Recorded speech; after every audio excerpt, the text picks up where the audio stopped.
After the success of Pokemon Legends Arceus and Pokemon Sword and Shield, the Pokemon Company and Game Freak are back with Pokemon's 9th generation of the mainline games with Pokemon Scarlet and Pokemon Violet. With this installment in the Pokemon series, Game Freak continues to expand into open-world gameplay. While some of the game feels like the best moments from Breath of the Wild, there are many parts that feel like the bad parts of Pokemon Legends Arceus, mostly the graphics. Before we really get into the review, I just want to say that I truly appreciate what Game Freak and the Pokemon Company were trying to accomplish with this installment in the Pokemon series.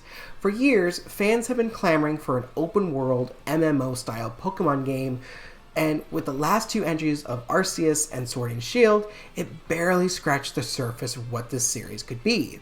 Scarlet and Violet most certainly shows us what this series can and will become. From the opening act on the lighthouse with friend and fellow rival, Nemona, everything you can see in the distance is a place you can go. It reminded me somewhat of the opening scene of Breath of the Wild when Link leaves the cave and sees all of Hyrule. However, the game is a graphical mess, and there is no sugarcoating it, folks. This game has so many bugs, glitches, and frame rate issues that it really brings you back from the high of this being the first true open-world Pokemon game.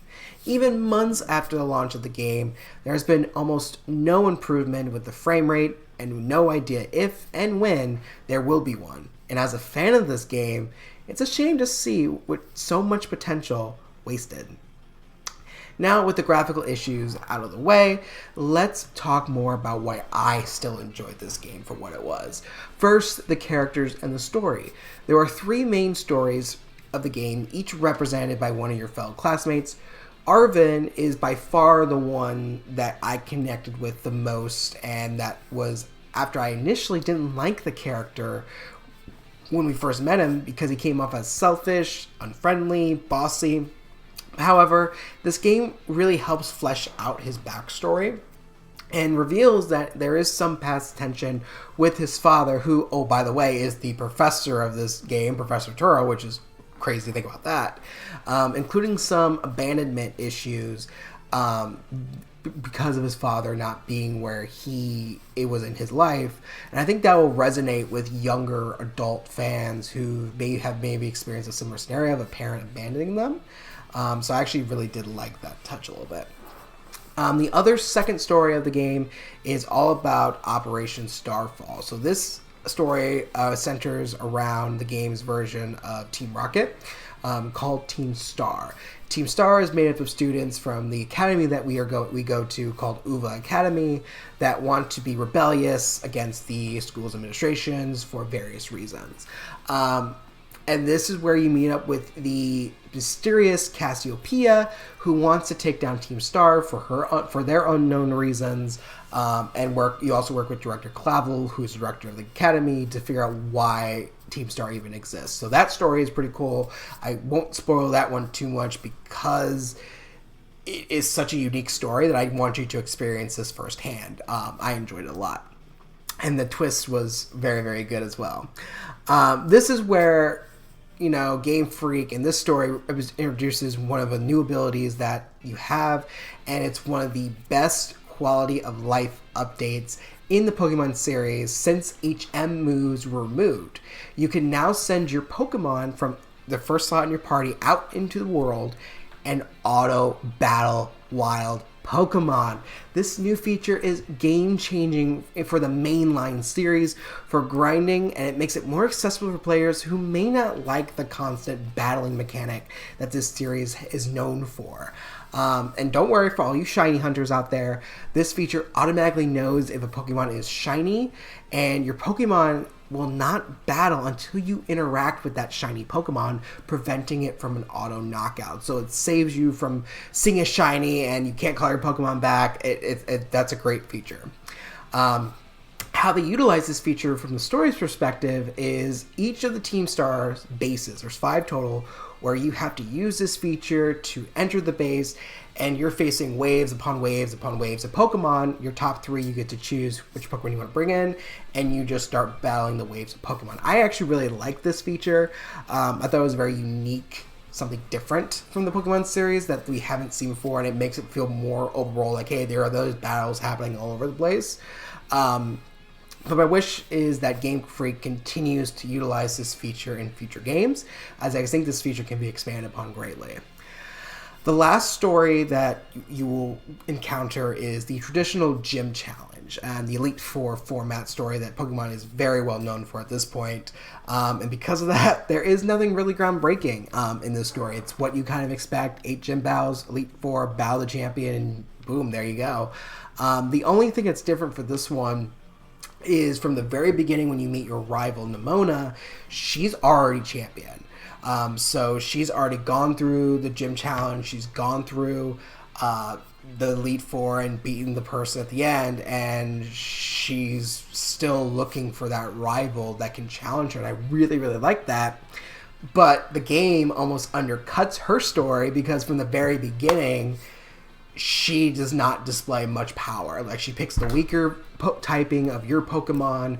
Her Pokemon are very usually lower level than you would think some of a champion caliber would be. So that kind of took me out of that game. It's become very stale at this point, in my opinion. Very much a missed opportunity for Game Freak to kind of change this up a little bit and make this kind of unique feature of the game, but unfortunately they did not. So again, stale concept for now, but maybe potentially future growth here for Pokemon Company and Game Freak. So that's the stories that you're going to be encountering. There is a post game, and there's another story that I will not spoil that I really enjoyed. But the main cell of the Pokemon series, as we all know, is the Pokemon creatures themselves that you can capture and collect. And with this installment, continues the tradition of adding newly discovered Pokemon into the game, and this generation does not disappoint. The only thing I will say about this new Pokemon, there is no new typing and there is no new evolutions. So no new typing, no evolutions, which I am sad about. I liked how they added new evolutions to the game and typing. I think that's really cool, but no new typing this go around. But overall, I did enjoy the designs of the newer Pokemon. Forgive me, I may screw these names up, but Cellulage, Espethra, and Kilowattrel, they are fantastic. I like their designs. They are the ones who I gravitated the most very quickly early on. So I used them throughout my entire playthrough. So for this Pokemon fan, I really do enjoy the new designs, and I strictly used all new Pokemon for my team. But for those who have played past Pokemon games who maybe not be as good, not as good with the new designs, they do have the older Pokemon in this game as well. Now, they don't have every Pokemon in this game, just an FYI. But now that we've reached over 1,000 Pokemon for the entire franchise, I don't think we'll see a game with all the Pokemon in for a very, very long time. I want to give a special shout out to musical composer Toby Fox, who has delivered, in my opinion, one of the best Pokemon themes in the series with the Terra Raid battle theme. Fantastic song. It really does boost up your adrenaline as you're in these Terra battles, battling it out. Always fun, especially when you're against a harder opponent or a gym leader. It just adds, the music just adds to it. Now, don't get me wrong, this game music overall is astounding and will be a fan favorite for many, such as myself, but that Terra Raid battle theme, no joke, takes it up to a whole nother level, and if you haven't listened to it, I truly do recommend going out to YouTube or playing the game and experiencing that song, because it truly is really good. So many kudos to the entire musical team on the Pokemon game, but Toby Fox specifically for that specific song. Now, there were other things to do in the game, such as tantalizing Pokemon. You have the picnics, school classes, and there is a decent-sized post-game that comes with it. But I'm going to be honest with you and say that I use these things very rarely, or not. I had no interest, or the game really didn't need me to. These are just kind of extras that are there that I didn't personally take advantage of, but you could take advantage of. Specifically in regards to terrestrializing your Pokemon in the Terra Raid battles, That's this entry's gimmick where you can change a Pokemon's typing. So, for example, a Vaporeon, who is a pure water type, you terrestrialize it, and it could become a Jolteon, or not Jolteon, funny, or a different type of Pokemon, like an electric Pokemon. Now, again, for the main story purposes, it's kind of there. I mean, it's not to me really important to the story, and I can beat most people with the terrestrialize their Pokemon, so it's not hard.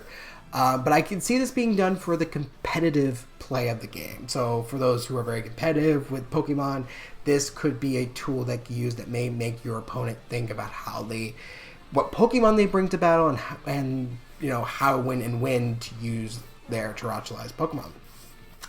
Now, for all you shiny hunters out there, Pokemon have added a special sandwich that a player can eat to increase the chance of shiny Pokemon appearing.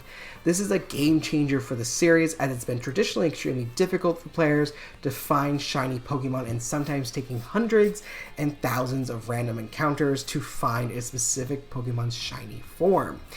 This is another piece, while not used for main gameplay, is a very nice feature that I hope sticks in with the future for future games, because this is such a quality of life update that I think the series really needs, especially if you're going to start kind of being more acknowledgement of shinies and say, hey, yeah, they're a thing, but they're not going to advertise it, I guess. So I'm glad they do that. But overall, Game Freak and the Pokemon Company attempted to make the most ambitious venture in the Pokemon series yet. With Pokemon Scarlet and Violet, they delivered that promise on several fronts, from the calendars cut. Overall, Game Freak and the Pokemon Company attempted to make their most ambitious venture in the Pokemon series yet with Pokemon Scarlet and Pokemon Violet, and they deliver on that on several key fronts, from the characters, stories, open world concept, and the music. However, this game will always be known for its graphical issues, which will harm its overall impact in the series, which is a shame, because I really did enjoy this game, and if the game was fixed, it would be almost a 9 out of 10 for me. So that is my review of Pokemon Scarlet and Violet. What did you think of the game? Did you enjoy it like I did, or did the graphical issues ruin the experience for you? If you liked this video, share your thoughts down below, subscribe today to see more content and like this, and stay right here on HarpersTTV to see more.